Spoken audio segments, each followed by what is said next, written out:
রব্বুল আলামিনের হাবিব বলেন, ইন্নাল্লাহা লা ইউমলিলিজ জালিম হাত্তা ইযা আখাযাহু লাম ইফলিতহু। সুবহানাল্লাহ পড়েন।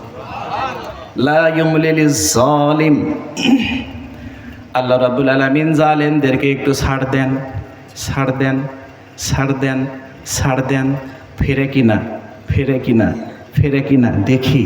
যখন দেখে ফিরে না, লাম ইফলিতহু, এমন ধরা ধরে ওর আর বাঁচানোর কেউ থাকে না।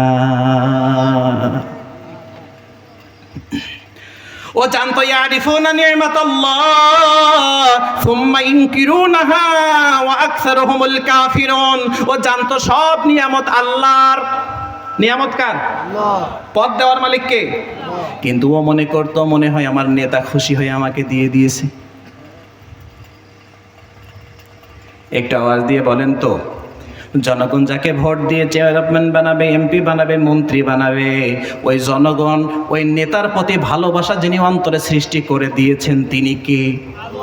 না হইলে তো আপনার উপরে তিক্ততাও আসতে পারত, ঠিক না বে ঠিক?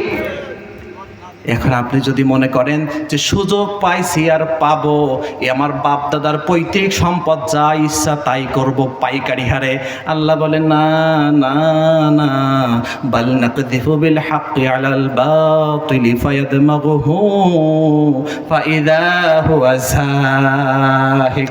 জোরে বলেন আল্লাহু আকবার। মিথ্যা বাড়তে থাকে, মিথ্যা বাড়তে থাকে, বাড়তে বাড়তে বাড়তে বাড়তে যখন সীমালঙ্ঘন হয়ে যায়, রব্বুল আলামিন তাদেরকে মিথ্যাকে থামিয়ে দিয়ে ওই মিথ্যার উপরে সত্যটাকে বিজয় করিয়ে দেয়। এবার একটু আওয়াজ দিয়ে বলেন তো, পরীক্ষা আছে না নাই? নিয়ামত দিয়ে পরীক্ষা করেন যিনি, তিনি কে? এই পদ পদবি দিয়ে যিনি পরীক্ষা করেন, জোরে বলেন তিনি কে? এখন পদ পদবি পেয়ে যারা জুলুমের জায়গা বেছে নিয়েছে, তাদের জন্য ধ্বংস অপেক্ষা করছে। ফিরাউনকে চাইলে আল্লাহ 2-10 দিনে ধ্বংস করে দিতে পারতো না? আমার কথা বুঝতে পারতেছেন প্রিয় ভাইরা? মনোযোগ কি আছে আপনাদের সবার? আমরা কি শেষ করব? কারা কারা একটু হাত জাগান তো।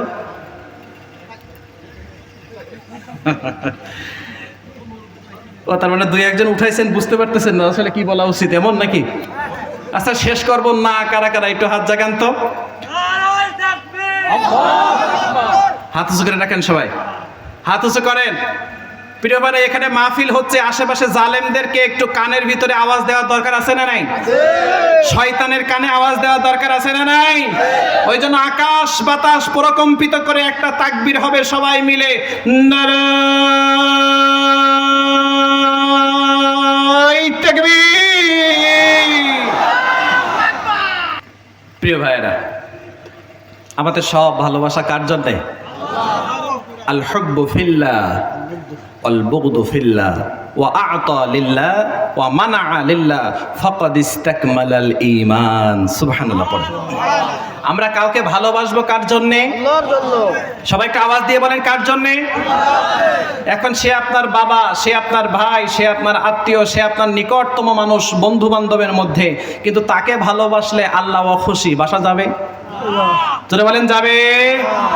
ওয়াল বুগদু ফিল্লাহ। আবার পক্ষান্তরে আমি কাউকে ঘৃণা করব, কারোর সাথে কথা বলবো না, কারোর সাথে মিশবো না, কারোর সাথে লেনদেন করব না, কারোর ধারে কাছে যাব না, কাউকে এড়িয়ে চলবো, এইটার পিছনেও খুশি থাকতে হবে যিনি, রাখতে হবে জিনাকে, তিনার নাম কি? তাহলে আল হুব্বু ফিল্লাহ, ভালোবাসবো কার জন্যে? আল্লাহর জন্য। আল বুগদু ফিল্লাহ, ঘৃণা করব কার জন্যে? আল্লাহর জন্য। ওয়া আ'তা লিল্লাহ, দান করব কার জন্যে? এমন জায়গায় দান করব যেই জায়গায় দান করলে খুশি হয়ে যান আল্লাহ, সেখানে দান থেকে ফিরিয়ে থাকা যাবে। আবার কাউকে দান করব না, দান থেকে বিরত থাকব, সেটার পিছনেও খুশি করব কাকে? আগামী কালকেই, আজকে আপনারা তাফসীর মাহফিল শুনতে এসেছেন, আগামী কালকেই মনে করেন আপনার পার্শ্ববর্তী কোনো একটা জায়গায় যাত্রা গানের অনুষ্ঠান হবে, আপনার কাছে এসে বলেছে করিম চাচা, আব্দুল সাত্তার চাচা কিছু শরীক খান, আপনি বলবেন বাপু নিয়ে যাও, হইল? কি বলবেন? কালকে তাফসির মাহফিল করেছি, বাপু তুমি আমার কাছে খাইতে চাও, আমি তোমাকে পেট পুরে খাওয়াচ্ছি, কিন্তু যাত্রা গানের অনুষ্ঠানে 10টা টাকা দেব না। তাহলে এখানে দিলেন খুশিকে, আর ওখানে দিলেন না খুশিকে। আল্লাহ রাসূল বলেন এই কাজগুলো যে করলো ফাকাদ ইস্তাকমালাল ঈমান, সে তার ঈমানকে পূর্ণ করলো। তার মানে বোঝা গেল যে সব সময় মানুষকে ভালোবাসা যায় না, কিছু কিছু সময় নাফরমান হয়ে গেলে আল্লাহর জন্য তাকে ঘৃণা করতে হয়। সম্মানিত উপস্থিতি, যে কথা বলতেছিলাম, এই যে চেয়ার ক্ষমতা, এই ক্ষমতা যিনি দেন তিনি আর কেউ নন, তিনি হলেন আমার রব।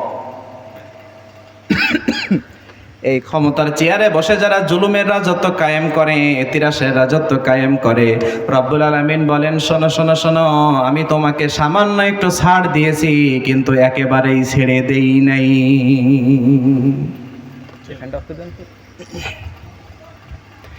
একটু আওয়াজ দিয়ে বলেন তো, আপনারা ঘুড়ি উড়াতেন না? ঘুড়ি এখনো উড়ান না? চলতেছে। এর চাইতে সহজ উদাহরণ আমাদের জন্য আর কিছুই হতে পারে না। দেখবেন বাতাসের গতি যত বেশি, ঘুড়ির উপরে ওঠার দৌরাত্ম গতি তত বেশি।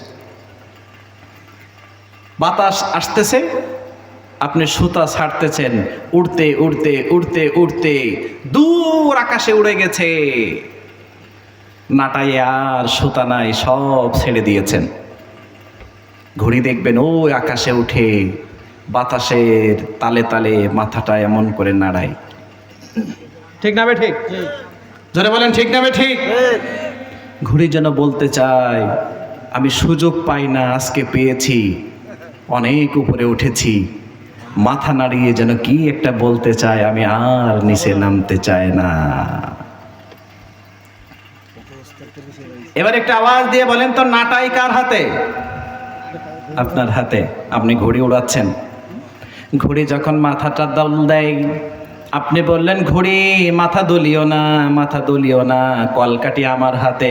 আস্তে আস্তে আস্তে আস্তে করে আপনি নাটাইতে সুতাটা গোটাতে থাকেন, গোটাতে গোটাতে যখন ঘুড়িটা আপনার কাছে চলে আসে, টুক করে যেন বলে দেন ঘুড়ি তুমি না মাথা নাড়িয়ে বলেছিলে আমি নামবো না, দেখো তোমার নামাই লাগলো। ঠিক না বেঠি?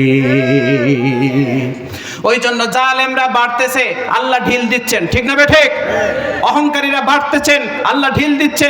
দাম্ভিকরা বাড়তেছেন, আল্লাহ ঢিল দিচ্ছেন। যখন বাড়তে বাড়তে বাড়তে বাড়তে সীমালঙ্ঘন হয়ে যাবে, তখন আল্লাহ জিল্লতির সাথে যেমন ফিরাউনকে বিদায় দিয়েছিল, নমরুদকে বিদায় দিয়েছিল, হামানকে বিদায় দিয়েছিল, কারুনকে বিদায় দিয়েছিল, তাম পৃথিবীর ইতিহাসের দিকে তাকালে দেখা যায় সব অহংকারীকে আল্লাহ যেমন মাটির সাথে ধসিয়ে দিয়েছে, আজও যারা ক্ষমতার চেয়ার পেয়ে অহংকার অহংকার অহংকার, তাদেরকে আল্লাহর মাটির সাথে ধসিয়ে দিতে খুব বেশি সময় লাগবে না। দুই হাত জাগিয়ে বলেন ঠিক না বেঠে?